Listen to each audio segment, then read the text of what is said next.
यस्य पूर्णमया स्वराट्ते ब्रह्महृदायादिकवये यज्ञं सूर्यः तेजो वायुर्दां यथा विमयो यत्र सर्वो मृषा धाम्ना स्वेन सदा निरस्तुभवं सत्यं परं धीमहि सच्चिदानन्दरूपाय विश्वोत्पत्त्यादिहेतवे तापत्रये विनाशाय श्रीकृष्णाय वै नमः। लोकाभिरामं राजीवनेत्रं रघुवंशनाथं कारुण्यरूपं करुणाकरन्दं श्रीरामचन्द्रं शरणं प्रपद्ये। दक्षिणे लक्ष्मणो यस्य वामे तु जनकात्मजा पूर्वतो मारुतिर्यस्य वन्दे रघुनन्दनं। रामाय रामभद्राय रामचन्द्राय वेदसे रघुनाथाय नाथाय सीताय प्रिये नमः। मनोजवं मारुतुल्यवेगं जितेन्द्रियं बुद्धिमतां वरिष्ठं वातात्मजं वानरयूतं श्रीरामदूतं शरणं प्रपद्ये। नौमि न्यायसुधादिपूज्यमुने श्रीपादराजसन्मने व्यासार्यान्वितात्मादिवेदान् श्रीवादिराजानदी वन्दे रामसुरान्नवोत्तमगुरुं वैरद्यवाराणिं श्रीसत्यव्रतराघवेन्द्रमुनिमां सद्गुरुसध्यात्मां विद्यायां विबुधाचार्यं वेदज्ञानाभिचन्द्रं गुरुपदध्वान्तमातङ्गं सत्यध्यानमुनिं भजे। सत्याभिज्ञकराब्धोत्थान् पञ्चाशद्वर्षपूजकान् सत्यप्रमोदतीर्थार्यान् नवनीन्यायसुधारकान् मन्त्रमुद्रादिदानेन विशुद्धिक्षाप्रदायकान् सत्यप्रमोदतीर्थार्यान् नवनीन्यायसुधारकान् शास्त्रीशुभानन्दशिवानं शास्त्रज्ञेश्च वत्सलं दीनभक्तोद्धारकं सत्यात्मानं गुरुं भजे। विद्यापीठविदातारं विद्यावारिचन्द्रं विद्यार्थिवत्सलं वन्दे महामहिं सद्गुरुम् आपादमौलिपर्यन्तं गुरूणामाकृतिं स्मरे। तेन विघ्नाः प्रणश्यन्ति सिद्ध्यन्ति च मनोरथाः शुभां ध्यायन्ति कामान् गुरुदेव प्रसाद्य इतरान् आत्मपापोत्थान् तेषां विद्या भविष्यति। श्रीगुरुभ्यो नमः। हरिः ओम् हरिः ओम् हरिः ओम्।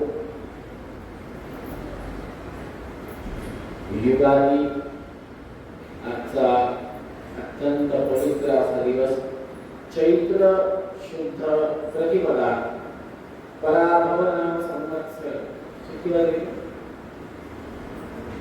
पराभवन संवत्सर पराभवन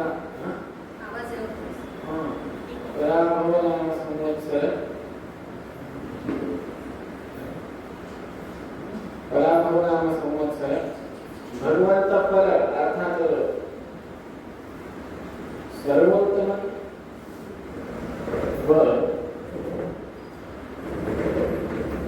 मोक्ष प्रदान करणारा असा हा तो पराभव रूपी परमात्मा, पराभवनामक परमात्मा चैत्र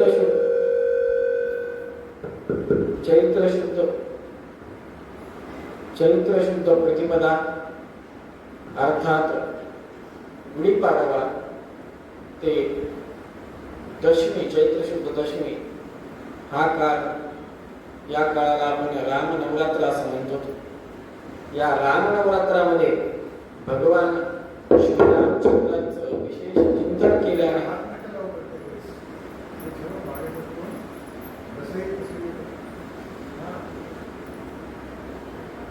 या चैत्र शुद्ध प्रतिपदेमध्ये, या रामनवरात्रामध्ये आपण भगवंताचं विशेष चिंतन स्मरण करायला पाहिजे। भगवंताचं विशेष चिंतन काय करावं? अनेक प्रसंग असतात, अनेक प्रसंगात आपण भगवंताचं चिंतन करतो, परंतु नवरात्रातच का करावं? राम नवरात्र, आमचं कुलदैवत राम नाही, आम्ही राम नवरात्र करत नाही, अशातला भाग नाही।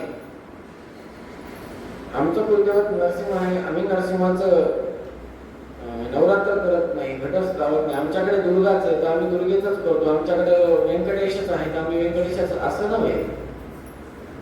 सकल नवरात्रांमध्ये जे काही चैत्र शुद्ध प्रतिपदाचे फाल्गुन कृष्ण अमावस्या या तिथीपर्यंत अर्थात एक संवत्सरामध्ये भगवंत स्वतः वत्सल म्हणजे बालक, सौ म्हणजे काय, चांगल्या पद्धतीनं संवत्सर चांगल्या पद्धतीने भगवंत आपलं तोषण पोषण करतो त्या संवत्सर. अशा या पराभव नामक संवत्सरामध्ये आपण आजपासून रामरायांची कथा यथाशक्ती चिंतन करण्याचा प्रयत्न करणार आहोत. कथेला प्रारंभ करतो. श्री गुरुभ्यो नमः. हरि ओम. आपदामपहर्तारं दातारं सर्वसंपदां लोकाभिरामं श्रीरामं भूयो भूयो नमाम्यहं. श्री गुरुभ्यो नमः. हरि ओम. रामरायांची कथा फार विस्तृत आहे. काही 10 दिवसातच संपेल एवढं रामायण नाही वाल्मिकींनी लिहिलेलं. वाल्मिकी मुनींनी प्रशस्त रामायण लिहिलेलं आहे. त्यामुळे जेवढं होईल तेवढं आपण त्यांच्या रामायणावर, त्यांच्या त्या अद्भुत अशा दिव्य अशा काव्यावर प्रकाश टाकण्याचा प्रयत्न करूया, चिंतन करण्याचा प्रयत्न करूया. सगळ्यांना माहिती आहे की रावण दशानन त्यांचा दबदबा किती होता या दंडकारण्य देशामध्ये. साधू संतांना, ऋषी मुनींना यज्ञाच्या वेळेस कष्ट व्हायचे. भागवतातल्या कृष्ण चरित्रेचं व बऱ्यापैकी रामचरित्रेचं प्रारंभ तिथेच होतो की बाबा गोमाता पृथ्वी माता स्वरूपात होते, ब्रह्मलोकामध्ये जाते, तिथून ते सगळे वैकुंठात जातात इत्यादी रूपाने. त्यानंतर भगवंत म्हणतो चिंता करू नका, मी अवतार धारण करणार आहे, आश्वासन भेटतात. पुढे काय होतं आणि भगवंत कुठल्या गावामध्ये अवतार धारण करतात या संदर्भात सांगतात. प्रारंभ कौशलो नाम मुदितः प्रीतो जनपदोत्महान् निविष्ट शरीरो तेरे प्रभु धनधान्यवान. अयोध्या कसं आहे, कुठे आहे या संदर्भात सांगायला प्रारंभ करतात. अयोध्या नाम नगरीं तत्रासी लोक विश्रुता मनुना मानवेंद्रेण यापुरी निर्मिता स्वयं. मनुंनी वैवस्वत पितापुत्र त्यांनी ही निर्माण केलेली नगरी आहे. या संदर्भात वर्णन वाल्मिकी रामायणामध्ये बालकांडामध्ये 5व्या सर्गामध्ये 6व्या श्लोकामध्ये 5व्या आणि 6व्या श्लोकामध्ये आपल्याला आढळून येतं. कौशल नावाचं राज्य आहे.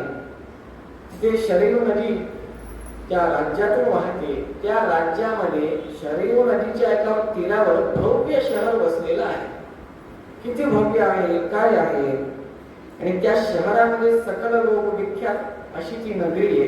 फक्त त्या शहरापुरती मर्यादित प्रसिद्धी नाहीये. जसं की आपण म्हणतो पुणे, मुंबई, दिल्ली, चेन्नई, बेंगळुरू हे जेवढं, आता बेंगलोर फक्त बेंगलोरमध्येच प्रसिद्ध आहे का? नाही, सर्वत्र प्रसिद्ध आहे. मुंबईतच प्रसिद्ध आहे का? नाही, जगविख्यात. अगदी त्या पद्धतीनं हे जे नगर आहे अयोध्या, त्या फक्त कौशल राज्यापुरतं मर्यादित नसून सकल विख्यात हे नगर आहे.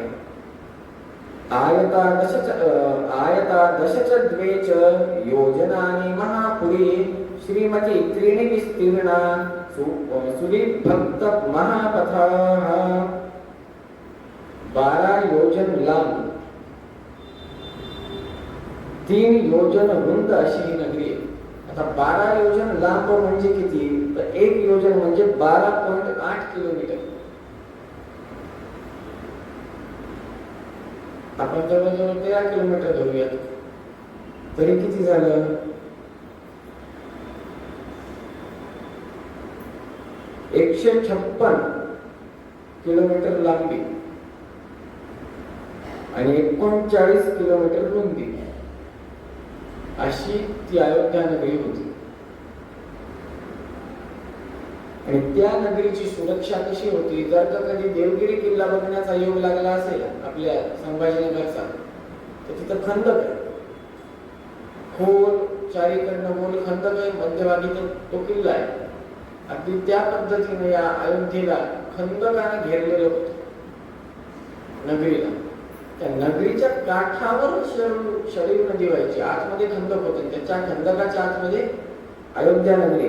सर्व यंत्र तंत्र शस्त्र अस्त्र इत्यादींनी सुसज्जित तटबंदीने युक्त अशी अयोध्या नगरी, प्रशस्त अरुंद नगराच्या मधोमध एक अरुंद असा जाणारा राजपथ अर्थात राजमार्ग, दुतर्फ्यात उंचच्या उंच अशी सुंदर झाडं, सुगंधी अत्तरांचे कारंजे, असं सगळं वर्णन त्या नगरीचं करत असताना पुढे म्हणतात, तिथल्या मनुष्यांची राहण्याची व्यवस्था वा तिथलची उत्तम स्थिती मनुष्यांची कशी होती, मनुष्यांचं व्यवहार कसा होता, तेन सत्याभिसंदेन त्रिवर्गम मनुतिष्ठता पालिता सा पुरी श्रेष्ठा इंद्रेण वामर अमरावती कामी वा नकदर्यो वा दृशंसः पुरुषः क्वचित् द्रष्टुं शक्नोमयोध्याया नाविद्वान् न च नास्तिकः। या अयोध्येमध्ये कामी, कृपण, क्रूर, मूर्ख, नास्तिक असे कोणीही बघायला देखील आपल्याला आढळत नाही।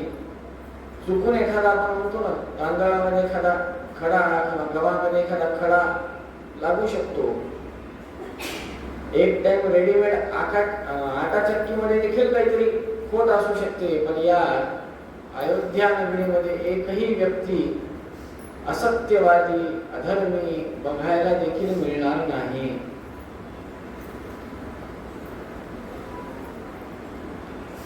सर्वे नराश्च नार्यश्च धर्मशीला सुसंयताः मुदिता शीलवृत्ताभ्यां महर्ष इवामलाः। स्त्री, पुरुष, वृद्ध, तरुण, युवा सर्वजण संयमी, धर्मनिष्ठ व सदैव प्रसन्न राहणारे होते, सदैव प्रसन्न।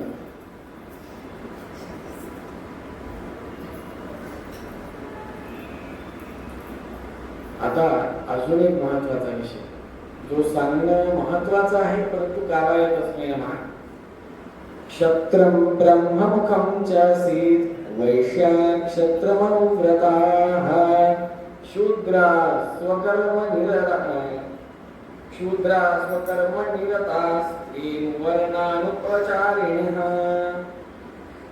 क्षत्रिय हे ब्राह्मणांच्या अधीन होते, ब्राह्मणांच्या अधीन तिचे ब्रह्मवाणी सत्य ठरावी, ब्राह्मणांचं वाक्य ब्रह्मवेद ज्यांच्या मुखातून आपण व्यंकटेश महात्म्यामध्ये बघितलं, चांडाळी त्या माधवास सांगते अरे तुझी जी वाणी आहे ती वेदाने भगवंताच्या स्तुतीने पवित्र झालेली आहे। बघा, एक लक्षात ठेवा, हे सनातन वैदिक हिंदू धर्मातले जेवढे काही पवित्र ग्रंथ आहेत ना, सगळ्यांना एकमेकांचं कनेक्शन आहे। काय ऐकायचं परत, काय ऐकायचं परत, काय ऐकायचं परत, आम्ही ह्याच्या आधी ऐकलंय असं नाहीये। वेदव्यासांनी लिहिलेल्या ग्रंथांचं जर का शृंखला बघितली तर रामायण इथपर्यंत भागवतात पण आहे, श्लोक वेगवेगळे, अर्थ एकच आहे पण गहनता, गांभीर्यता वेगळी। आता या ठिकाणी एक विषय आला की ब्राह्मणांच्या आदेशाचं पालन, ब्राह्मणांचं आदेशाचं पालन म्हणजे जीव हुजुरी नाही, काय ब्राह्मणांना कष्ट होऊ नये, ब्राह्मणांचं रक्षण व्हावं, धर्म टिकून राहावा, ब्राह्मणांना काय पाहिजे, काय हवं, काय क्षेम कुशल इत्यादी विचारलं पाहिजे, कोणाला काय विचारावं हे देखील कळलं पाहिजे। ब्राह्मणांना विचारावं तुमचं सगळं चांगलं आहे का, कसे आहात आपण, हे ब्राह्मणांना विचारावं। क्षत्रियांना ब्राह्मणांच्या आज्ञेच्या अधीन क्षत्रिय असतात, क्षत्रियांच्या आज्ञेच्या अधीन वैश्य असतात, वैश्यांच्या आज्ञेच्या अधीन शूद्र असतात। आता हे लोकाचार म्हणून सांगू इच्छितो, व्यवहार आहे। विप्राला द्विजवैदिकाला काय विचारावं, कसे आहात आपण, क्षत्रियांना काय विचारावं, तुझं राज्य, तुझी सत्ता चांगली आहे का, कसं चाललंय राज्यकारभार, वैश्याला विचारावं धनधान्य समृद्धी आहे का, धंदा पाणी कसा चाललाय, शूद्राला विचारावं तुझं आरोग्य ठीक आहे का, कोणाला काय विचारावं हे देखील वाल्मिकी रामायणात सांगण्यात आलेलं आहे। त्याच्यामुळे गुरुजी नेहमी म्हणतात आमचे की वयाच्या 5 ते 15 वाल्मिकी रामायण किंवा रामायण कथा जी कुठली असेल, आनंद रामायण, चंपू रामायण, अध्यात्म रामायण, वाल्मिकी रामायण, जे कुठलं रामायण श्रवणाला मिळेल ते वयाच्या 5 ते 15 वर्षामध्ये रामायण श्रवण करून नाती गोती घट्ट करून घेतली लेकरांनी. नंतर मग महाभारत इत्यादी श्रवण करण्यासाठी मोकळे. जेव्हा आपण रामायण चिंतन करतो तेव्हा प्रथमतः आपल्या डोळ्यासमोर येतो की तुम्ही म्हणतात नाती गोती ठीक आहे, पण त्याच्यात पण कोलाहल केलाच की घरामध्ये. कोलाहल केला त्यात काहीच अर्थ नाही, पण खरी मजा कुठं आहे? एवढा सगळा कोलाहल करून देखील शेवटी मातृत्व भगवंतानं दर्शवलं. कैकेयी मातेच्या पोटी, कैकेयी मातेच्या चरणी मातृत्व म्हणूनच वंदन केलं शेवटी. दुसरं कोणी असतं आत्ता सारखं कृष्णार्पण करूनच निघून गेलं असतं. त्याच्यामुळे हे फार महत्वाचं आहे की त्या काळातले लोक कसे होते याबद्दल श्रीमदाचार्य त्यांच्या तात्पर्य निर्णयामध्ये सांगतात की त्या काळातले लोक सत्यवादी होते. 13वा अध्याय महाभारत तात्पर्य निर्णय, कृष्णांच्या लीला, तत्संदर्भात हा विषय सांगतात की सत्यवादी लोक होते. इच्छा मरण होतं, स्वेच्छेने मरायचे. TB, typhoid, dengue, malaria, cancer अशा कुठल्याही रोगाने मरत नव्हते. इतके धष्टपुष्ट होते. सतत भगवंत नामसंकीर्तन करायचे. आणि अशा राज्यामध्ये मानधाता नौशंबरीश सगरो राजा पुतु हैहयः श्रीमान धर्मसुतो नरो दशरथो राजा याति यदु इक्ष्वाकुश्च विभीषणश्च भरतश्चोत्तान पादोद्रोश्चेत्याद्या भूभूतस्य सततं कुर्वन्तु नो मंगलम इत्यादी पद्धतीनं आपण राजराजेश्वर तीर्थांनी लिहिलेलं मंगलाष्टकाचं नित्य पारायण करतो सकाळी. त्याच्यामध्ये राजराजेश्वरांनी काय लिहिलं आहे? श्रीमेरु हिममांश मंगरगिरे कैलास रैवत तथा, हे जे काही लिहिले ते कशासाठी लिहिले? आपण घरामध्ये बसतो तेव्हा हे माझं घर आहे ही भावना निघूनच जावी याच्यासाठी लिहिले. ही जमीन तुझी नाहीच आहे. भाड्याच्या घरामध्ये, किरायेदाराच्या घरामध्ये हा भाडेकरू राहतो. घर सोबत घेऊन जाऊ शकत नाहीत आपण. ही जमीन कोणाची आहे? ही जमीन त्या राजांची आहे ज्यांच्या पोटी भगवंताने प्रागट्यकरण केलं, स्वतःचा अवतार धारण केला. दशरथ राजे काही छोटे नव्हते. देवेंद्रांना सहाय्य करण्यासाठी स्वर्गामध्ये जाऊन असुरांशी युद्ध करून आले. असे असताना त्या दशरथ राजांच्या राज्यकारभारामध्ये त्यांना सहयोग करणारे, त्यांना मदत करणारे मंत्री कोण कोण होते ते कळलं पाहिजे. दृष्टिर्जयंतो विजयः सुराष्ट्रो राष्ट्रवर्धनः अकोपो धर्मपालश्च सुमंत्रश्चाष्टमोऽर्थवित्. हे मंत्री आहेत. एक पहिले मंत्री दृष्टी, दुसरे मंत्री जयंत, तिसरे मंत्री विजय, चौथे मंत्री सुराष्ट्र, पाचवे मंत्री राष्ट्रवर्धन, सहावे मंत्री धर्मपाल आणि सातवे मंत्री सुमंत्र. एवढ्या जणांच्या मार्गदर्शनाखाली रामराज्य प्रतिष्ठापित होतं. नुसते एवढेच नव्हते, या व्यतिरिक्त अजून होते. ऋत्विजो द्वावभीमतौ तस्या तस्यामृषी सत्तमौ वसिष्ठो वामदेवश्च मंत्रिणश्च तथा परे.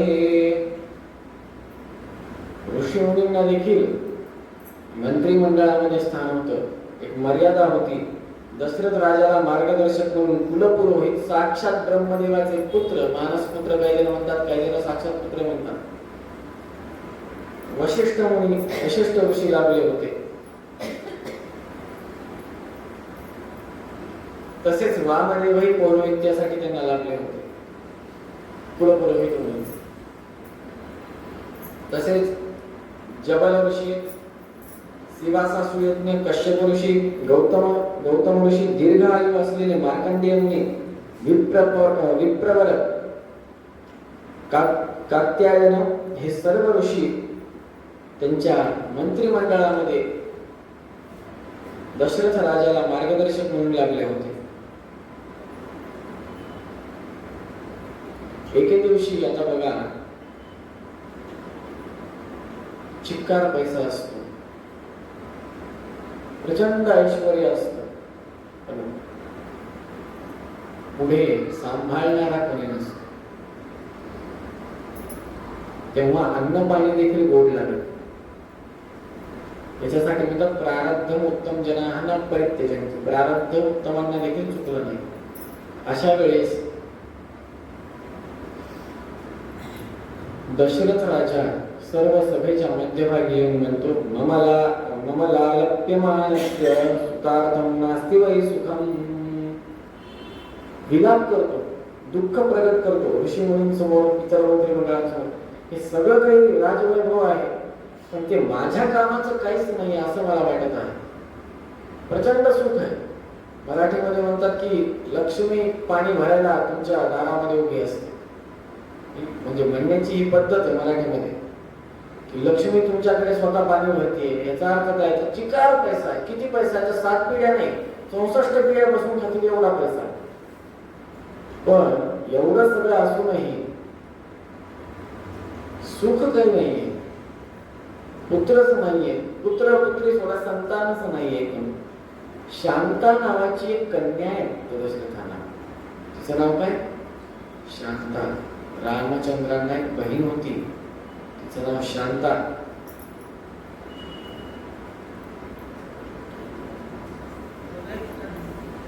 वाल्मिकी रामायणामध्ये पहिल्याच बालकांडामध्ये प्रथम 5व्या सर्गामध्ये वर्णन येतं.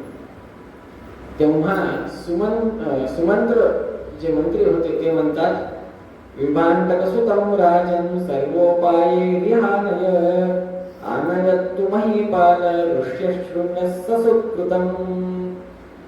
राजा, वनामध्ये ऋष्यशृंग नावाचे जे मुनी आहेत ते विभांडक ऋषींचे पुत्र आहेत. ते वेदांचे महाज्ञाते आहेत. अथर्ववेद त्यांना साक्षात अथर्ववेदाची त्यांच्यावर कृपा आहे. त्यांना बोलून आणा, त्यांचा आदर सत्कार करा, त्यांना स्वतःची पुत्री यज्ञाच्या अंतर्गत दान देऊन टाका आणि त्यांच्याकडनं अश्वमेध यज्ञ आणि पुत्रकामेष्टिक यज्ञ करून घ्या, त्याच्याने तुमचं मनोरथ पूर्ण होईल. असं म्हटल्यावर सर्व ऋषीमुनींनी होकार दिला, सहमती दर्शवली, कुलपुरोहितांची आज्ञा घेतली आणि राजे निघाले. आता राजा निघणार म्हणल्यावर चतुरंगी सेना निघालीच पाहिजे. घोडे, हत्ती, रथ इत्यादी इत्यादी. उद्याच्याला पण हा विषय येतो आणि आज पण येतो, पण आजच्या विषयापुरतं सांगून टाकलं. उद्याच्या विषयामध्ये विवाहाच्या प्रसंगामध्ये तुम्ही आत्ताच त्याचं उत्तर द्याल. तुम्हाला हा विषय कुठे सांगायचा म्हणून. हा विषय असा आहे की याचक हा नेहमी हात जोडून असतो आणि देणारा हा श्रेष्ठ असतो, उच्च स्थानावर असतो. दशरथ राजाने त्या ऋष्यशृंग ऋषींकडे जाताना स्वतःचं राज ऐश्वर्य सगळं बाजूला ठेवला आणि नुसते नंगे पाव, खडावू नये काही नाही अशा पद्धतीने त्या वनामध्ये जाऊन त्या ऋषींच्या चरणी जाऊन नतमस्तक झाले. स्वतःची कन्या समर्पित केली. त्यांना आदरातिथ्याने दोघांना बोलून आणलं, आदरातिथ्य केलं आणि यज्ञाची मुहूर्त करून यज्ञ श्री गणेशा केला.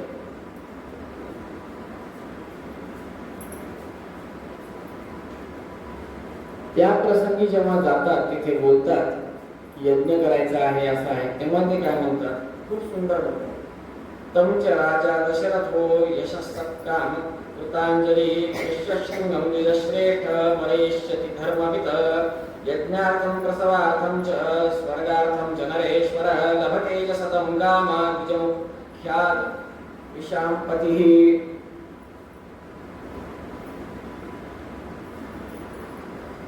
दशरथ राजा हात जोडून जेव्हा प्रार्थना करतात तेव्हा ते म्हणतात की पुत्र व स्वर्ग दोन्हीही तुला प्राप्त होईल.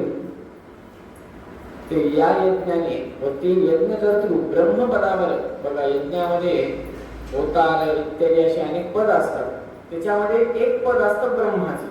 जनगुण अग्निहोत्र जवळून बघितलं असेल तर अनेक ब्राह्मण बसलेले असतात, पण एक ब्राह्मण जो असतो तो असा थोडासा लांब असतो, पण असा थोडा उभावात असतात, ते थोडे उभाव असतो, त्या पदाचा एक गरिमा असते की त्यांच्या हातात सुद्धा सूत्र असतं. थोडक्यात सांगायचं झालं, लगेच कळेल असं, तर एखादा मठ असतो, जसं आपला श्रीमठामध्ये सगळे सूत्र जसे खजिनदार चालवतात, त्यांचं पद काही औरच, त्यांची गरिमा काही औरच, त्या टाईपमध्ये. जसं यज्ञामध्ये देखील एक ब्रह्म नावाचं पद असतं. त्या ब्रह्मपदावर विराजमान झालेले जे कोणी असतात ते सगळं यज्ञाचं सूत्र आचमन ते कृष्णार्पणम पर्यंत सगळं त्यांच्याच हातात असतं. दुसरं कोणी त्या ठिकाणी भले स्वहा करायला बसो, आहुत्यांना बसो, तो मनानं काही करू शकत नाही. तिकडनं आदेश पाहिजे झाला कीच होतो. तर मग असं या ठिकाणी कोण आहे जो हा सर्व यज्ञ कडेला लावेल, हा यज्ञ यशस्वीरित्या पूर्ण करेल, त्याचं फलप्राप्ती करून तुम्हाला देतं, हे एकमेव आहे. हे जे ऋषी आहेत, ऋषशृंग, तेच तुमचं कार्य करून देऊ शकतील. आणि त्यांच्या मुखातून निघालेल्या मंत्र सामर्थ्याने अग्निनारायण प्रत्यक्ष होईल आणि त्याच्याने तुम्हाला पुत्र व स्वर्ग दोन्हीची प्राप्ती होईल. एवढंच नाही तर दशरथ राजा तुम्हाला तुमचं सर्व अभिष्ट देखील प्राप्त होईल. जी काही इच्छा आहे ते देखील सर्व तुम्हाला प्राप्त होईल असं ते म्हणतात. पुढे म्हणतात पुत्रश्चास्य भविष्यन्ति चत्वारो मितविक्रमाः. आधीच सांगतात पुत्राचा अजून यज्ञाचा अजून ठाव नाही, पण आधीच सांगतात काय सगळे ऋषी म्हणतात की बाबा तुला 4 पुत्र होतील. पुत्रश्चास्य भविष्यन्ति चत्वारो मितविक्रमाः वंश प्रतिष्ठानकारः सर्वभूतेषु विश्रुताः. हे दशरथ राजा अप्रमेय पराक्रमी सर्व विख्यात वंश मर्यादा वाढवणारे असे दशरथा तुला 4 पुत्र रत्न प्राप्त होतील. याच्यासाठी काय करावं लागेल? इष्टिं ते हम करिष्यामि पुत्रियां पुत्रकारणात् अथर्वशिरसि प्रोक्तै मंत्रे सिद्धां विधानतः. ऋषशृंगमुनी म्हणतात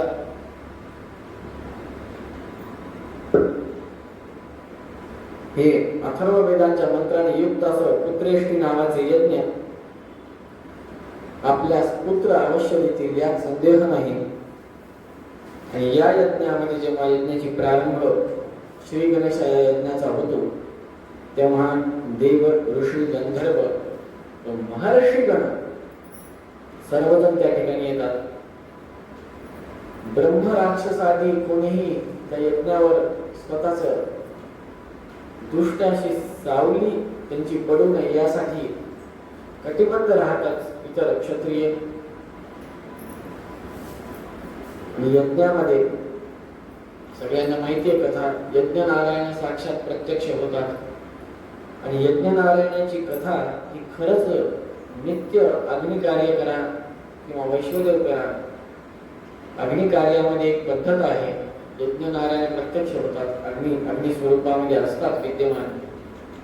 इदं तु या ठिकाणी म्हणतात इदं तु नृपशार्दूल पायसं देव निर्मितं प्रजाकरं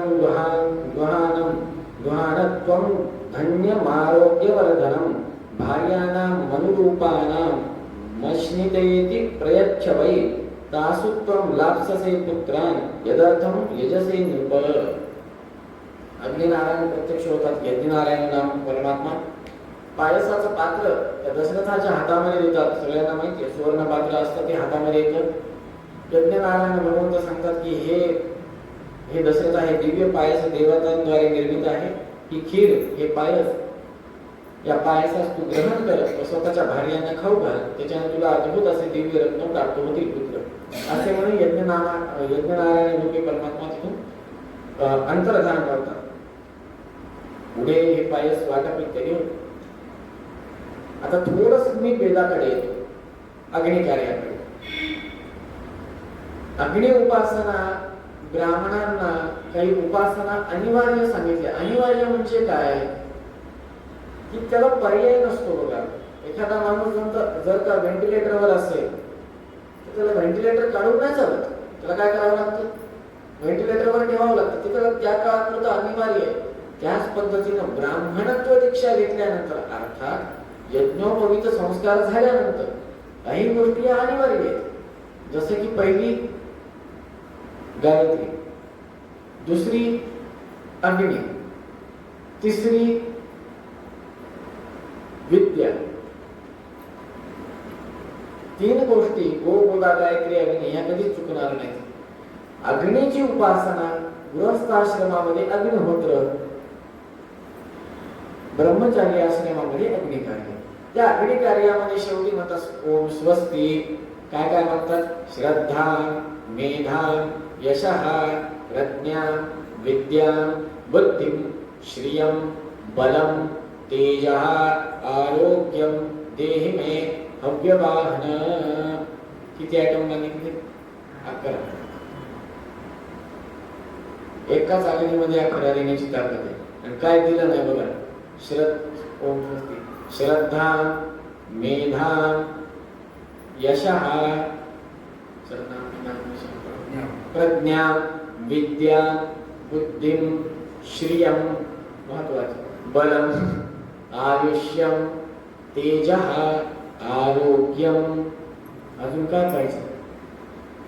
एवढं तर एवढी उपासना एखाद्या दुसऱ्या विग्रहाची केली तरी होत नाही. एवढं एका अग्नीतून होतं.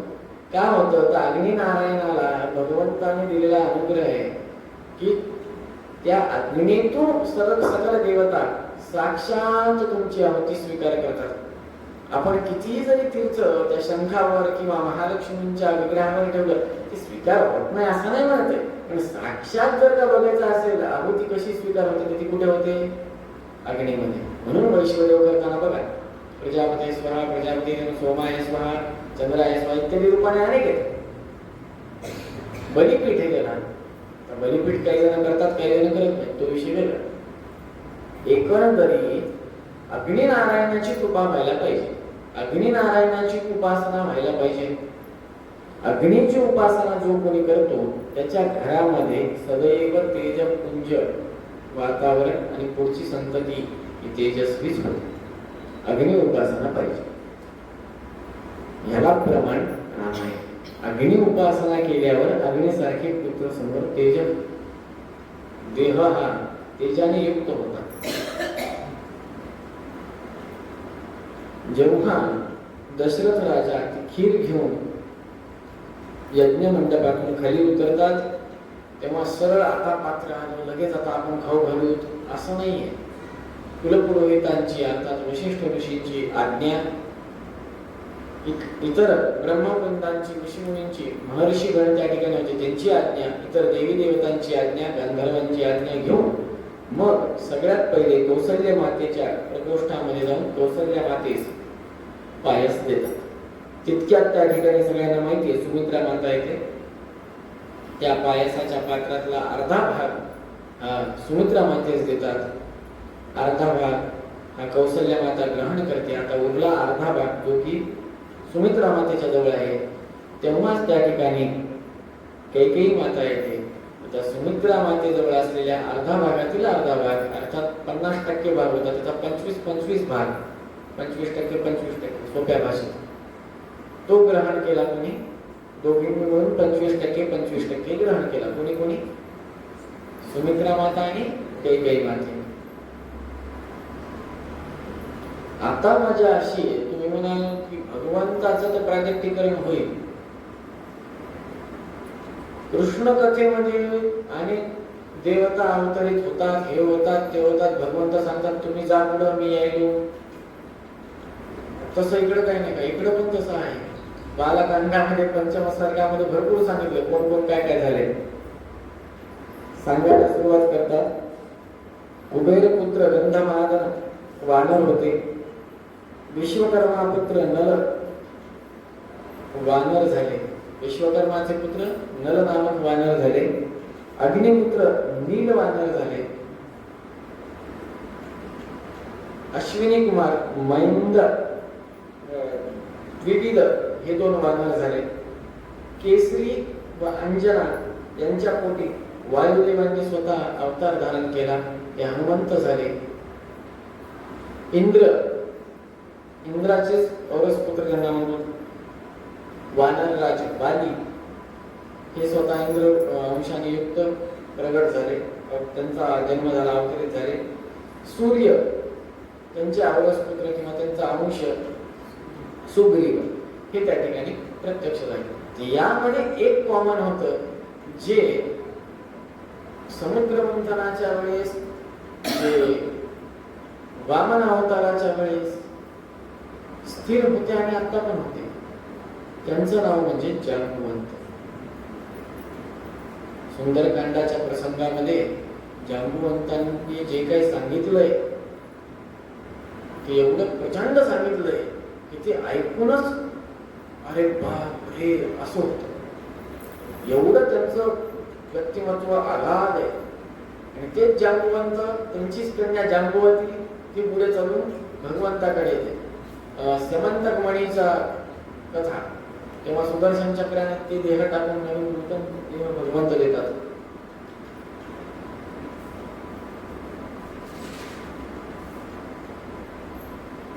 पुढे सांगतात वाल्मिकीजी या कथेमध्ये, ततो यज्ञे समाप्ते तु ऋतूनां समत्युः ततश्च द्वादशे मासे चैत्रे नाममिके तिथौ नवमीके तिथौ नक्षत्रे दैवत्ये स्वच्छ संस्थेषु पंचसु ग्रहेषु कर्कटे लग्ने वाक्पता बिंदुना सह. भगवंताच्या जन्माच्या वेळेस ग्रह कसे होते त्या संदर्भात सांगतात.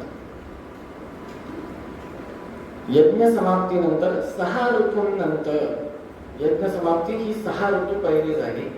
6व्या ऋतूनंतर 7व्या ऋतूमध्ये भगवंताचं अवतरीकरण झालं असं या ठिकाणी सांगतात. चैत्र शुद्ध नवमी, पुनर्वसू नक्षत्र, कर्क लग्न अशा प्रकारचे उच्च ग्रह घरांमध्ये असताना, पत्रिका असते कुंडली, त्याच्यामध्ये घरा असतात, त्या घरांमध्ये उच्चतम घरांमध्ये सकल ग्रह स्थित असताना प्रपद्यमाने जगन्नाथ सर्वलोक नमस्कृतम कौसल्याजन यद्रामं दिव्य लक्षण संयुतम भगवंत प्रत्यक्ष झाले. आता या ठिकाणी एक प्रश्न आहे, प्रसूती झाली का प्रगट झाले? हे सगळ्यात महत्वाचं आहे. प्रसूती झाली का प्रगट झाले? मणिमंजरी नावाचा एक ग्रंथ आहे, काय हा नाव ऐकून असाल. त्याचं मंगलाचरण फार सुंदर आहे. वंदे गोविंदमानंदं ज्ञानदेहं पतिं श्रियः, पुढे जातच नाही, एवढ्यावरच होतं. वंदे गोविंद आनंद ज्ञानदेहम, भगवंताचा देह कसा आहे हे श्रीमद आचार्य सांगतात. कसा आहे? हाडामांसाचा नाहीये देह, असा ज्ञानवान देह आहे. ह्यालाच वेदव्यास मुनी अर्थात श्रीमद आचार्यांचे गुरु थोडं वेगळ्या पद्धतीने सांगतात. सच्चिदानंद रूपाय विश्वोत्पत्त्यादि हेतवे. आणि जर का ह्याला अजून चांगल्या पद्धतीने सांगायचं झालं, श्रीमद आचार्यांच्या भाषेत नारायणाय परिपूर्ण गुणार्णवाय, परिपूर्ण गुणार्णवाय एक. वंदे गोविंदमानंद ज्ञानदेहं पतिं श्रिया, सच्चिदानंद रूपाय. तिन्ही शब्दांचा अर्थ जर का काढला, समानार्थी व्याख्यानच बघूयात, जास्त डीप मध्ये जात नाही, तर काय कळतं की भगवंत हा अनंत गुणांनी परिपूर्ण असून सर्वांना स्वतःच्या उदरामध्ये ठेवून घेणारी क्षमता असणारा देह, तो भगवंत प्रसूती कसा होईल? बरं, आता इथे बसल्या बसल्या सगळेजण माझ्यापेक्षा मोठे आहेत, सगळ्यांनी अनेक व्यासपीठा बघितल्या, त्याची आपण सगळ्यांनीच बघितली, वादळ इत्यादी तुम्ही सगळ्यांनी जास्त बघितलं माझ्यापेक्षा, कालावधी पण जास्त आहे, वय पण जास्त आहे, पावसाळे पण जास्त बघितले. असं असताना एक प्रश्न सहज विचार, लहान तोंडी मोठा घास, क्षमा. सगळ्यांना गोकुळातली कथा माहिती, माती खाल्ल्याची, भगवंतानं खाल्ली. आता आपण पण कधी कधी खातो, त्याला काय पर्याय नाही. पण भवती चेष्टा मस्करी. पण जेव्हा आपण ती कथा ऐकतो की भगवंतानं मृत्तिका खाल्ली, तेव्हा भगवंत छडी घेऊन ती माता यशोदा माता येते काय, तोंड उघडते काय, त्याच्यामध्ये महत्त्व, प्रकृती तत्व, अहंकार तत्व इत्यादी देवता दिसतात काय. मग आपण एक इमॅजिन करूयात की एक ब्रह्मांड दिसतं, त्या ब्रह्मांडामध्ये अनंत सूर्यमाला दिसतात, त्याच्यामध्ये एक पृथ्वी दिसते, त्या पृथ्वीमध्ये जम्बूद्वीप दिसतं, त्या जम्बूद्वीपावर भरतखंड, भरतवर्ष इत्यादी करत करत ते गोकुळ पण दिसतं. त्या गोकुळामध्ये यशोदा माता स्वतःलाच बघते की मी छडी घेऊन येते. तर आता नेमकं यशोदा माता भगवंताच्या मुखात आहे का भगवंत ब्रह्मांडाच्या हात आहे, या प्रश्नाचं उत्तर ज्या दिवशी कळेल त्या दिवशी आपण असं म्हणू शकतो की भगवंत हा प्रसूत झाला नाही. माझ्या मते तरी याचं उत्तर क्लिअर आहे, कारण की श्रीमदाचार्यांनी लिहून ठेवले नारायणाय परिपूर्ण गुणार्णवाय. त्यांच्या गुरुजींनी, आता श्रीमदाचार्यांचे गुरु कोण, वेदव्यास रूपी परमात्मा, त्यांनी काय लिहिले सच्चिदानंद रूपाय विश्वोत्पत्त्यादि हेतवे, किंवा श्रीमदाचार्यांनीच काय लिहिले वंदे गोविंदमानंदम ज्ञानदेहं पतिं श्रियः. आणि पुढच्याच प्रथमाध्यायामध्ये द्वितीय श्लोक आसीन उदार गुणवार धीर प्रमेयो नारायण प्रथमः परमात्मेका संशांत सर्वनखिलम जठरे निधाय. सगळ्यात शेवटी सगळ्यांना अहो इथं आपण साधं एक लेकरू त्या बाबा पिशवीमध्ये गळ्यामध्ये टाकून फिरू शकत नाही, किंवा एक पिंड एक गर्भपोटामध्ये ठेवताना नाकीनऊ येतात. भगवंत सकल जीवराशीला सगळ्यात शेवटी उदरामध्ये ठेवून लक्ष्मी देवी वटपत्रशयी अंबृणी रूपी लक्ष्मी माता खाली वटपत्रशयी असते, बालमुकुंद रूपाने त्याच्यावर ते खेळत असतात. अजून काय पाहिजे. त्यांची प्रसूती कशी होईल याच्यासाठीच म्हणतात यथा नरसिंहा कृतिराव्यासे स्तंभे सभायाम. तात्पर्य निर्णयामध्ये वेदव्यासांच्या प्रागट्यकरणाच्या वेळेस श्रीमदाचार्य सांगतात यथा नरसिंहाकृतीराव्यासे स्तंभे सभायाम. ज्या पद्धतीनं नरसिंहाकृती स्तंभातून प्रकट झाली त्याच पद्धतीनं भगवंत सर्वत्र अवतार धारण करतात, प्रसूती होत नाही. हे ज्ञान करून घेण्यासाठी म्हणून कथा श्रवण करायची. नाहीतर आपण टीव्ही आहे, रामायण कोविड मध्ये सगळ्यांनी कंठस्थ केलेलं आहे. सकाळी रामायण, दुपारी महाभारत, संध्याकाळी परत कृष्ण श्रीकृष्ण.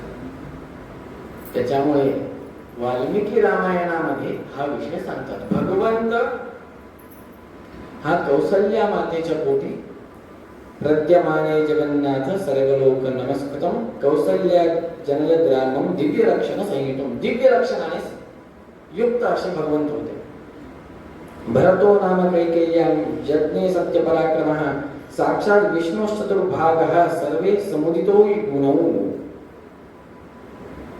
दुसरे कोण, भरत महाराज. धर्माचा साक्षात मूर्तिमंत अवतार कोण, तो भरत महाराज.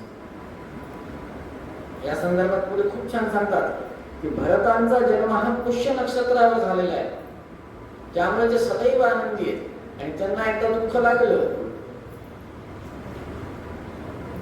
त्यांच्याकडे मधली स्थिती नाही. एक तास नाही तास खाईल तर तुपाशी नाही तर उपाशी, अशातला प्रकार आहे. हे पुढे चलून आपल्याला दिसतं रामायणामध्ये. पुढे म्हणतात अथ लक्ष्मण शत्रुघ्नौ सुमित्रा जनयत सुतौ वीरौ सर्वास्त्र कुलै कुशलौ विष्णोरर्ध समन्वितौ. सुमित्रेपासून लक्ष्मण आणि शत्रुघ्न हे असे अस्त्र-शस्त्र पारंगत दोन पुत्र जन्माला आले. लक्ष्मण आणि शत्रुघ्नांच्या जन्माच्या वेळेस आश्लेषा नक्षत्र होतं, कर्क लग्नावर त्यांचा जन्म झालेला आहे. याच्यातून काय कळतं आपल्याला की जे जन्म झाले ते 4-5 दिवस मागे पुढे झाले, एकाच दिवशी चौघ जन्माला नाही आले. आता या संदर्भात आता हळूहळू एक एक गाठ आहे ती उघडत जाईल. रामायणाचं चिंतन करायचं असेल तर मी म्हणेल वाल्मिकी रामायण ते ठीक आहे, सखोल अध्ययनासाठी ठीक आहे. पण जर का सायंटिफिक अध्ययन करायचं असेल तर निलेश ओक यांनी लिहिलेलं ऐतिहासिक रामायण नावाचं पुस्तक किंवा राम एक इतिहास, राम एक पुरुष, एक युग पुरुष असे पुस्तक जर का वाचले तर सायंटिफिक प्रूफ आधी तुमचं हे आपला सगळ्यांचं सनातन वैदिक हिंदू धर्म यांची सांगड घालता येते. वयाच्या 14व्या वर्षी विवाह झाला, 15व्या वर्षी वनवासाला गेले.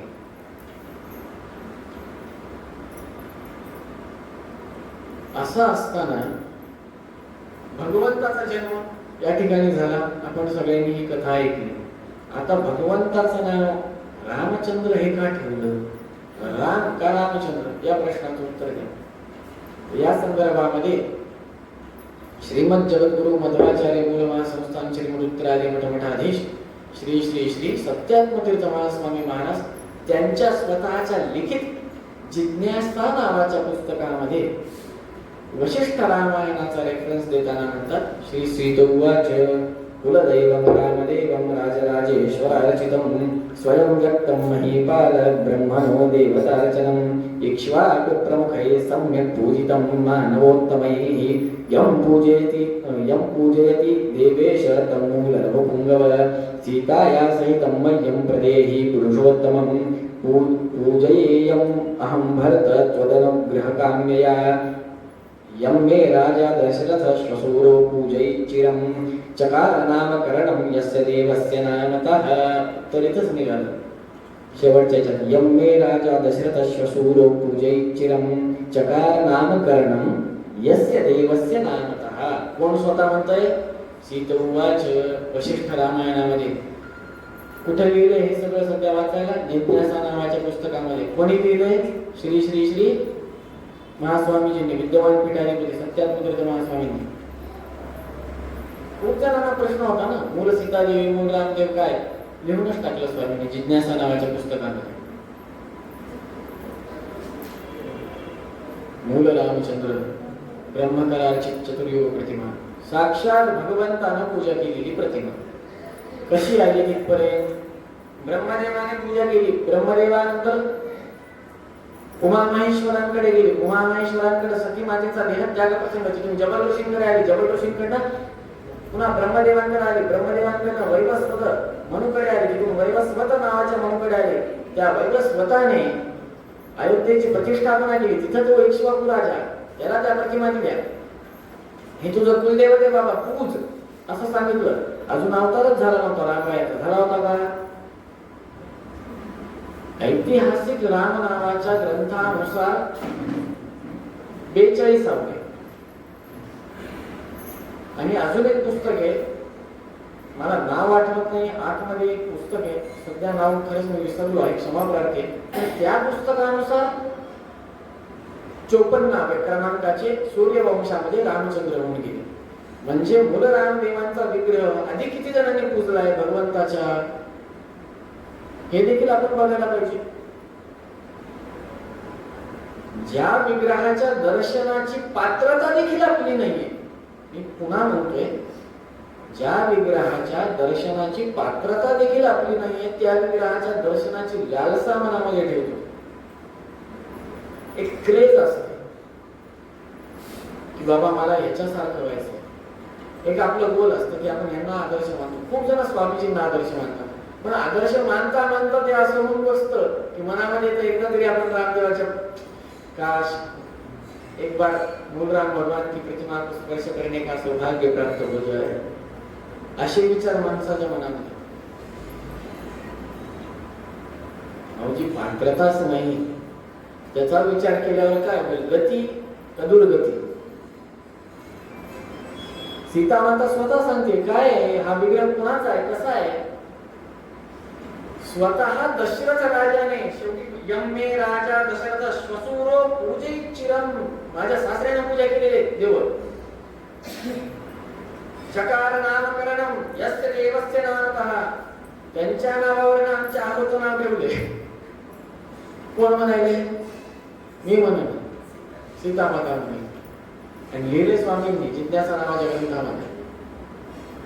बरं, एवढ्यावरच नाही थांबलं. कधीपासून आले ते पण सांगतात. सीतादेवी कुलदेवं रामदेवं राजराजेश्वरार्चितं स्वयं व्यक्त महीपाल ब्रह्मणो देवतार्चनम् स्वतः ब्रह्मदेवानं स्वयं व्यक्त महिपाल. कोण आहे स्वयं व्यक्त महिपाल? ब्रह्मदेव. ब्रह्मदेवाने स्वतः पूजा केलेली आहे.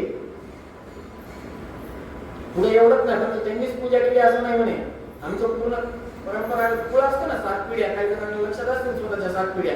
जसं मला माझ्या माहिती प्रत्येकाला असतात ना, इक्ष्वाकू, रघु इत्यादी, आजा दिलीपशत्रुघ्न असं काही असेल ना प्रत्येकाचं. तसं ते म्हणतात, सीतादेवी म्हणतात की इक्ष्वाकू प्रमुख आहे, सम्यक पूजितम मानवोत्तम आहे. यम पूजयती देवेश तंबूल रघुपुंगव.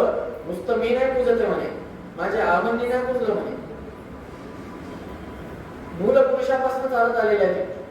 त्या मूल पुरुषाला दिल्यात कोणी? ब्रह्मदेवाने दिल्यात. सीताया सहितं मह्यं प्रदेहि पुरुषोत्तम पूजयेयं अहं भर्ता त्वदानुग्रह कामया.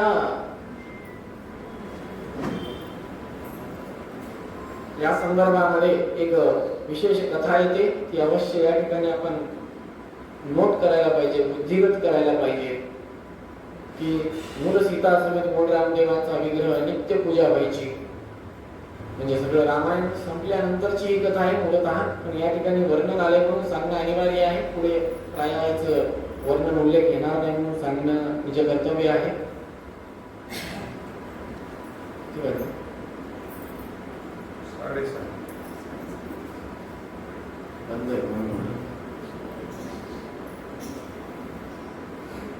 श्री गुरु. जेव्हा भगवंत स्वतः राजा होतात, त्यानंतर नित्य पूजा करतात. पूजा करत असताना आता राजाला कोण सांगणार आज दरबारात या उद्या येऊ नका? त्यांची इच्छा, मैं मेरी मर्जी का मालिक हूं. एक अयोध्या नगरीमध्ये एक द्विज ब्राह्मण होता, वैदिक होता. एक नियम होता त्यांचा की बाबा मी भगवंताचं दर्शन घे, पट्टाभिराम. दक्षिणे लक्ष्मणो यस्य वामे तु जनकात्मजः पुरतो मारुतिर्यस्य तौ वंदे रघुनंदनम्. हे पट्टाभिरामाचं लक्षण किती सुंदर सांगितलं गुरुगोशीकरीने. एका श्लोकात सांगितले. आपण पट्टाभिराम म्हणलं की काय बाबा असं कुठला राम आहे, काय पट्टाभिषेक काय?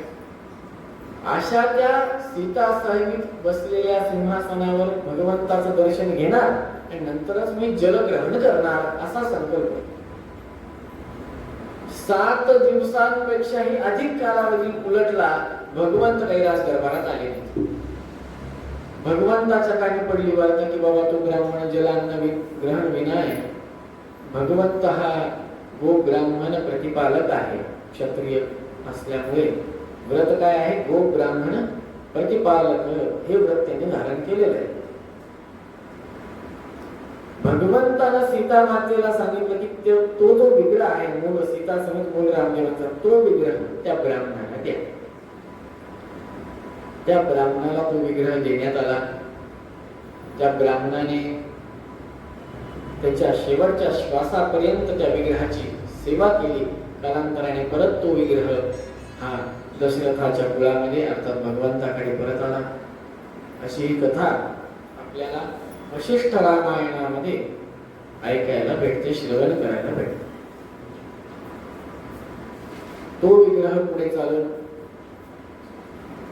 हनुमंतरायांकडे येतो. जांबुवंत इत्यादी हनुमंतरायांकडे येतात. हनुमंतरायांकडनं आता अजून एक आपल्या भगवत कृपेनं टीव्हीची कृपा का दुर्कृपा का वाईट कृपा माहित नाही, वायुदेवानं वायुदेवाचा गर्व परिहार केला. जयेशनं जयेशलाच रागवलं. किती थोडं वेगळं वाटत नाही का? मी तुम्हाला रागवलं, मी तुम्हाला खाल्लं, मी तुम्हाला बोललो. हनुमंत पण वायू आहेत आणि भीमसेन देव पण वायू आहेत. सौगंधी पुष्पाची कथा येते. कुंती मातेला पूजेसाठी पुष्प आणायचं असतं, ते सौगंधी पुष्प जे इहलोकी नाही ते परलोकी, परलोकातून जाऊन आणायचं स्वर्गातून. तेव्हा हनुमंतराय काही जणांच्या आपल्या संप्रदायाच्या मते, काही जणांच्या मते त्या ठिकाणी हे रामदेवांची प्रतिमा, सीता समेत रामदेवांची प्रतिमा भीमसेन देवांजवळ सुपूर्द केली असावी असं काही जणांचं म्हणणं आहे. कारण की मी माझा गर्व परिहार करू शकत नाही, वायूचा गर्व परिहार कसा करेल? तारतम्यामध्ये जर बघायला गेलं तर वायू निश्चितच वरती इतर देवतांच्या खालती आहे. परशुक्लत्रय आहेत, त्यांना कार्यादी दोष नाही, त्यांना अहंकारादी दोष नाही, जीवोत्तम आहेत. नरोत्तम नाहीत ना. असं असताना अहंकार कसा असेल? अहंकार गर्व परिहार कसा होईल? हा प्रश्न आहे खूप मोठा. एकीकडे वायू जीवोत्तम म्हणायचं, दुसरीकडे बुद्धिगत असं करून ठेवायचं की त्यांचा अहंकार काढला.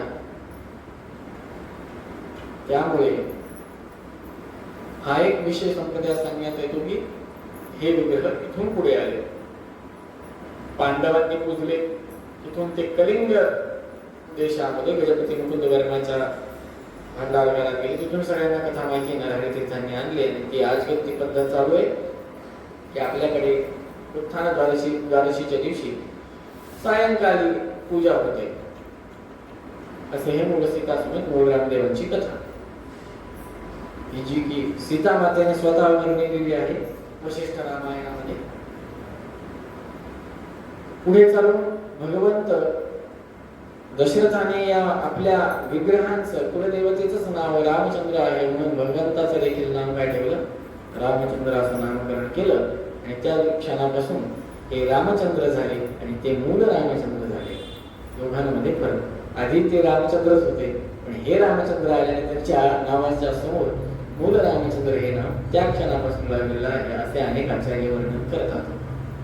वशिष्ठ ऋषींच्या आश्रमामध्ये पुढे चालून त्यांचं जातक संस्कार इत्यादी झाल्यावर सगळ्यांना माहिती अध्ययन स्वाध्याय हेच ज्वलंत तप सांगण्यात आलेला आहे. पंचमहायज्ञांमध्ये स्वाध्यायाचा प्रथम क्रमांक आहे. अध्ययन अध्यापन. जेव्हा अध्ययन होतं ते नुसतं अध्ययन करून होत नाही, स्वाध्याय लागतो. स्वाध्याय म्हणजे स्वतः जे गुरुजींनी शिकवलेलं आहे ते स्वतः चिंतन, मनन आणि आत्मनिवेदन करण्याची तयारी व ती मानसिकता निर्माण होणं. उदाहरणार्थ आपण ते आतापर्यंत दोन विषय प्रमुख बघितले की भगवंताचा देह कसा आहे. तेथून घरी गेल्यावर आपल्याला ते लक्षात राहिलं तर बरं. लक्षात राहून नुसतं फायदा नाही, ते मनामध्ये. बघा, आपण उसाचं कांड खातो, जेव्हा ते कांड खातो तेव्हा ते चावावं लागतं. चावून चावून चावून किंवा विलची जर का सलग खाल्ली सालीसहित, प्रायः तिरुपतीच्या लाडूमध्ये सालीसहित असते, ती जर का खाल्ली तर ती चावावी लागते, सगळावी लागते, त्याचा पाक चोखा करावा लागतो. अगदी त्या पद्धतीनं भगवंत सच्चिदानंदात्मक म्हणजे काय? भगवंताला देह कसा आहे? भगवंताच्या हृदयस्थ लक्ष्मी देवी कुठल्या स्वरूपात आहे? ती अमृणे रूपी भगवती, ती इकडे वटपत्र शैली मग ती वक्षस्थलात कशी गेली? हे अशी शृंखला लावत लावत लावत अनेक प्रश्न निर्माण होतात. त्याच्यातून एक उत्तर निघतं, सर्वज्ञ, अनंत गुणांनी परिपूर्ण. मग आपल्याला कळतं, अरे आपण पराधीन, तो स्वतंत्र आहे. आणि अशी भावना ठेवून जेव्हा स्वयंपाक बनतो आणि ते अन्न जेव्हा पोटामध्ये जातं तेव्हा ते अन्न परब्रह्म स्वरूप राहतं. अन्न हे परब्रह्म हे देखील सिद्ध करून सांगतो. तुम्हाला अन्न खाल्ल्यावर नाश होतो. अन्न खाल्ल्यावर नाश होतो, ठीक आहे. ते अन्न उत्पन्न करणारा कोण आहे? जठराग्नी. एक एक नाड्यांमध्ये एक एक भगवंत अभिमानी बसलेला आहे. असं असताना त्या भगवंताने शिक्षण घेण्याची गरज आहे का कोणाकडे जाऊन? नाही. 13वा अध्याय महाभारत तात्पर्य निर्णय, 14वा अध्याय महाभारत तात्पर्य निर्णय. भगवंत अवतार घेतात कृष्ण रूपाने, तेव्हा सगळ्या देवी देवतांना सांगतात पुढे जा. पुढे जाऊन काय करा? अवतार घ्या. अवतार घेतल्यानंतर सांदीपनी ऋषींच्या आश्रमात, बरोबर? कृष्णाने कोणाकडे घेतलं? नक्की ना? कन्फर्म केलं. सांदीपनी ऋषींच्या आश्रमामध्ये जेव्हा ते अध्ययन करतात, अध्ययन करताना काय गरज अध्ययन करण्याची? जे सर्वज्ञ आहेत, जे धर्माध्यक्ष आहेत, युगादी कृत्युगावर तो आजुगादी म्हणतो ना आपण, काय गरज आहे त्यांना अध्ययन करण्याची? हा सगळ्यात मोठा प्रश्न आहे. दुसरीकडे वेळ त्यांचं कार्य त्यांनी दुसरीकडे करायला पाहिजे, तिथे कशाला केलं? काय गरज आहे? याच्यातून कळतं नुसत्या भक्तीनं मोक्ष नाही, वैराग्य नुसतं येत नाही. ज्ञानाशिवाय भक्ती नाही, भक्तीशिवाय वैराग्य नाही. नुसतं राम राम राम राम राम राम राम राम आपण म्हणतोय, पण ज्ञान देखील पाहिजे सोबत. स्वामीजींनी सगळ्यात पहिले या नामस्मरण चालू करण्याच्या आधी काय सांगितले? चिंतन, पाठ प्रवचन. आज बघा व्यंकटाचार्य किंवा अनेक आचार्य ज्यांनी सुमत विजयाचे पाठ चालू केले, ज्यांनी तर्कसंग्रह चालू केले, ज्यांनी न्यायशास्त्रातले अनेक पाठ सुरू केले, सुद्धा विष्णू तत्व निर्णय देखील ऑनलाईन सांगायला गृहस्थांना. मोठ्या आचार्यांनी माऊली आचार्यांनी श्रीमद न्याय सुद्धा गृहस्थांसाठी चालू केली. का केली? कशासाठी हे सगळं केलं? की बाबा भगवंत कोण आहेत हे कळावं. फलाध्यायामध्ये, फलिताध्यायामध्ये हे सांगतात, लय प्रकरण सांगतात, कसं लय होणार आहे, कोणते देवता कोणामध्ये लुप्त होणार आहेत, कोणते देवता कोणामध्ये लुप्त होणार आहेत, शेवटी कोण मोक्षाला जाणार आहे, हे सगळं सांगतात. खालून वरती चढता क्रमचा गणाधी देवता इंद्रामध्ये, इंद्रादी देवता रुद्रामध्ये, रुद्रादी देवता गरुडशेषामध्ये, गरुडशेष इत्यादी वायुदेवाने, वायुदेव हे ब्रह्म हे लक्ष्मीमध्ये, लक्ष्मी अंतर्गत मोक्ष. अशा पद्धतीने सगळं सिक्वेन्स सांगतात ते. मग ही बुद्धी आपल्याला व्हावी याच्यासाठी म्हणून चिंतन आहे ना. आणि जेव्हा ही बुद्धी पक्की होईल तेव्हा राम हा शब्द म्हणताना एक वेगळ्याच आनंद येईल. भगवंताचं नाव मोठ्या स्वामींचं याच ठिकाणी खूप आधी, आज केसरी नावाचे एक पत्रकार महोदय खूप मोठे, त्यांनी दिल्लीत काम केले, ते येऊन गेले. त्यांनी सांगितलं की बाबा मोठे स्वामी जे आले तेव्हा त्यांनी गोगंगा या विषयावरचे 3 दिवस बोलले. म्हणजे 3 का 2 दिवस केले. गो या अर्थाने त्यांनी गोमाता घेतली आणि गोविंद घेतला. गंग या शब्दानं गंगा घेतली, गा या शब्दानं गायत्री घेतली. एवढ्यावरच ते 2 दिवस बोलले, 2 का 3 दिवस. मला माहित नाही, मी तेव्हा माझं अस्तित्वही नव्हतं मोठ्या स्वामींच्या वेळेस. आपण सगळेजण अवश्य इथे असाल, आपले भरपूर जण किंवा ऐकून असाल. आपण जे कार्य करतो तेव्हा अहो साधं ध्येय सदा सवित्र मंडल मध्यवर्ती नारायणा सरसिजा सरसन्निविष्टः केयूरवान मकरकुंडलवान किरीटी म्हणलं की सगळं दिसलं पाहिजे. नुसतं आपण म्हणतो रामाय राम भद्राय, ठीक आहे, दक्षिणे लक्ष्मणो यस्य वामे उत्तर, याच्यात थोडं भौगोलिक वर्णन तरी कुठं कुठं कोण कोण बसले, नाही तर काही वेळच लागत नाही.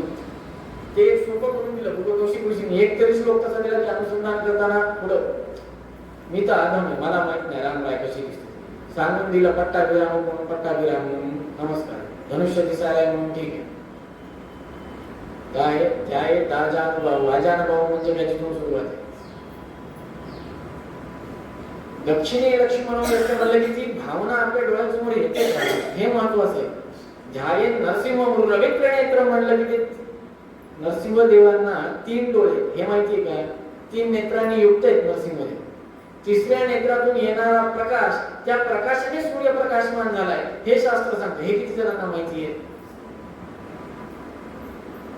हे सगळं काही ग्रंथामध्ये लिहिलेलं असतं, इतकं डीप मध्ये लिहिलेलं असतं. ते जेव्हा वाचत जातो तेव्हा एक आनंद येतो. तो आनंद इथे ठेवायचा आणि नंतर स्वयंपाक करताना, जप करताना, पूजा करताना हातामध्ये तुळशी पत्र घेऊन ते आठवायचं की बाबा हा तो परमात्मा आहे जो सूर्याला देखील प्रकाशमान करतो.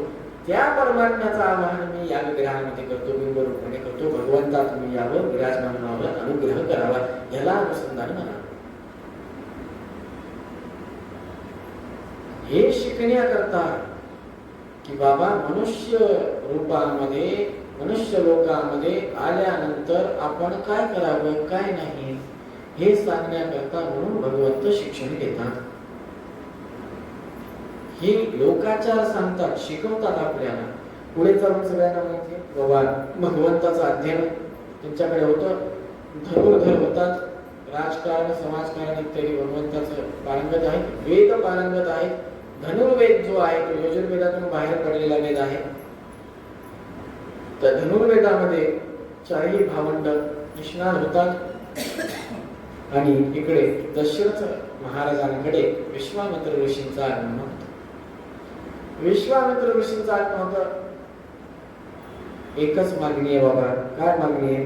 स्वपुत्र आगमन होतं. त्याच्यानंतर आदरातिथ्य पाद्य अर्घ्य आचमन.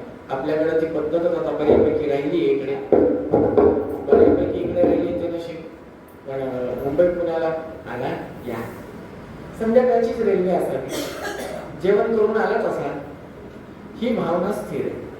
ती काही बदलणार नाही. नशीब चांगलं मराठवाड्यातलं चहा मागितला की डुंकावून पाहावं लागत नाही. अहो सांडून माग हो. पण आदराचे गुळ पाणी हे का दिल्या जायचं? तर आता गुळ पाणी का लागतं? पानं का करतात नाही. आता का लागतं गुळ पाणी? तर ते थकवा जायला ही पद्धत होती. आदरातिथ्य केलं, बसवलं, पाद्य अर्घ्य आचमन दिलं, पाद्यपूजा झाली. नंतर येण्याचं कारण काय विचारलं तेव्हा विश्वामित्र ऋषी म्हणतात स्वपुत्रम राजशार्दूल राम सत्य पराक्रमम काकपक्षधरम वीरम ज्येष्ठम मे दातुमर्हसि. दशरथा, राजा दशरथा, तुझा मुलगा, तुझे पुत्र सत्य पराक्रमी आहेत, अप्रमेय आहेत, शारंग धर्वागदाधरा धनुष्यबाण धारी आहेत. त्यांना मला देऊन टाक. म्हटल्या क्षणी मोर्चा काढतो जागेवर. सगळ्यात जास्त आसक्ती कोणामध्ये होती? कुठल्या पुत्रामध्ये? राजामध्ये सगळ्यात जास्त जागेवर मोर्चा प्राप्त झाली. शुद्धीवर आले कसे बसले, देऊ शकत नाही. होकार नकार होकार नकार थोडं सुरू झालं. तेव्हा पुन्हा विश्वामित्र म्हणतात शब्दो हे शमया गुप्तो दिव्येन स्वे तेजसा राक्षसाये विकर्ता रस्तेषामपि विनाशने श्रेयश्चास्मै प्रदास्यामि बहुरूपं न संशय. सोबत पाठवून द्या म्हणे दशरथ राजा, चिंता करू नका एवढी, अवश्य पाठवून द्या, सगळं काही कल्याणकारी होईल. राक्षसांचा नाश यांच्याच हाताने होणार आहे आणि यज्ञ होणार आहे. त्या यज्ञाच्या संरक्षणासाठी म्हणून पाठवून द्या. या कार्याने जे काही कार्य होणार आहे पाठवल्यानंतर त्याच्याने यांची कीर्ती सर्वत्र पसरणार आहे.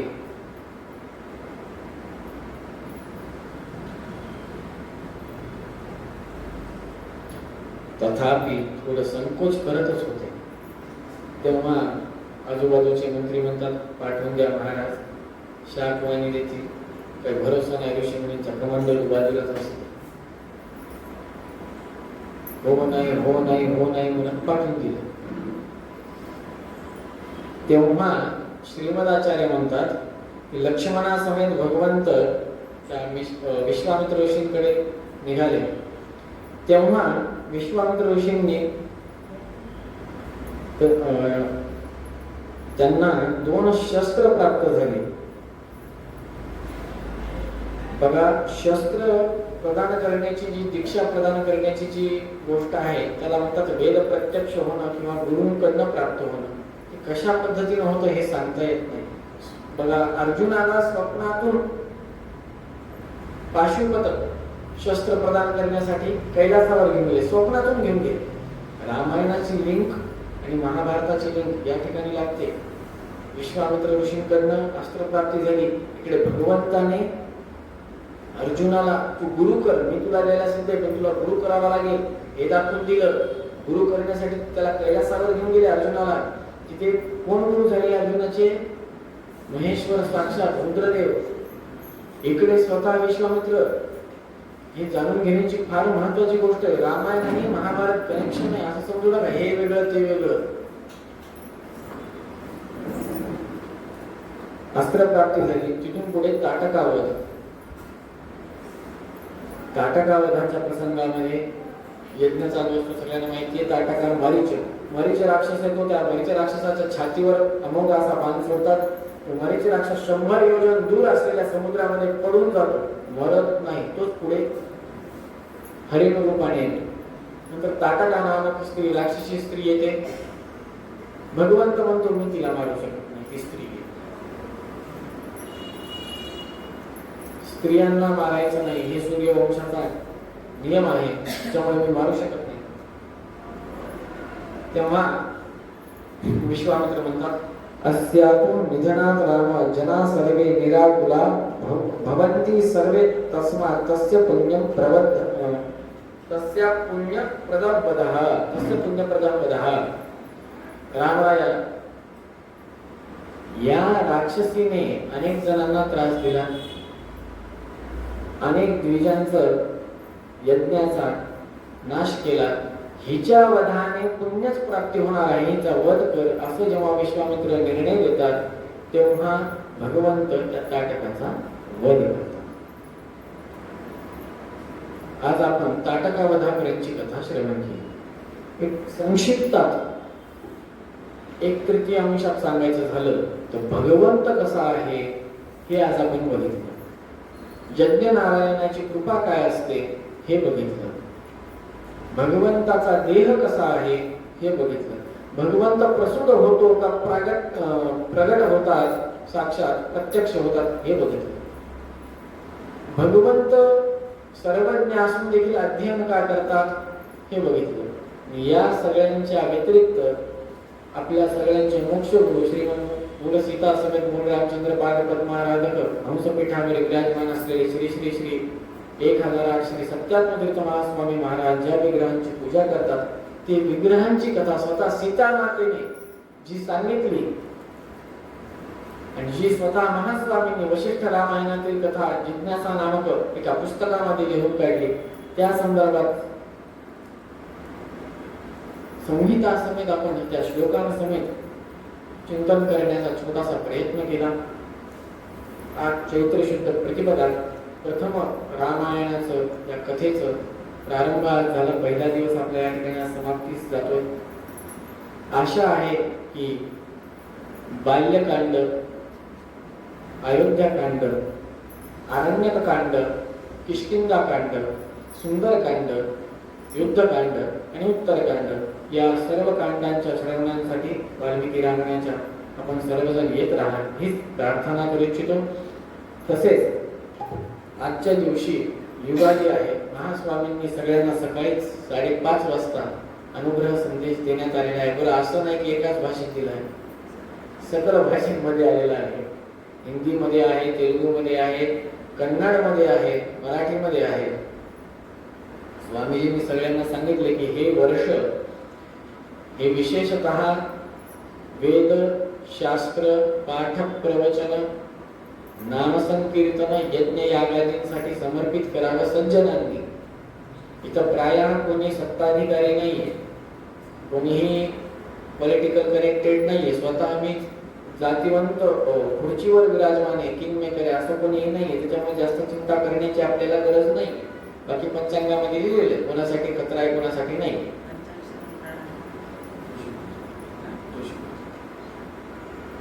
त्याच्यामुळे आपण सगळ्यांनी भगवंताचं नामसंकीर्तन करावं. जास्तीत जास्त पद्धतीने भगवंताच्या अधीन राहून, भगवंत ईश आहे, मी त्यांच्या दासाचाही दास आहे, आमचे गुरु परमगुरु हे वायू आहेत, आमच्या गुरूंचे परमगुरु वायू आहेत, आम्ही त्या परमगुरूंच्याही दासांचेही दास आहोत, ही भावना मनामध्ये ठेवून सतत वायुदेवांचं स्मरण करावं. वायूंच्या हृदयस्थ असलेल्या रामरायांचं स्मरण करावं.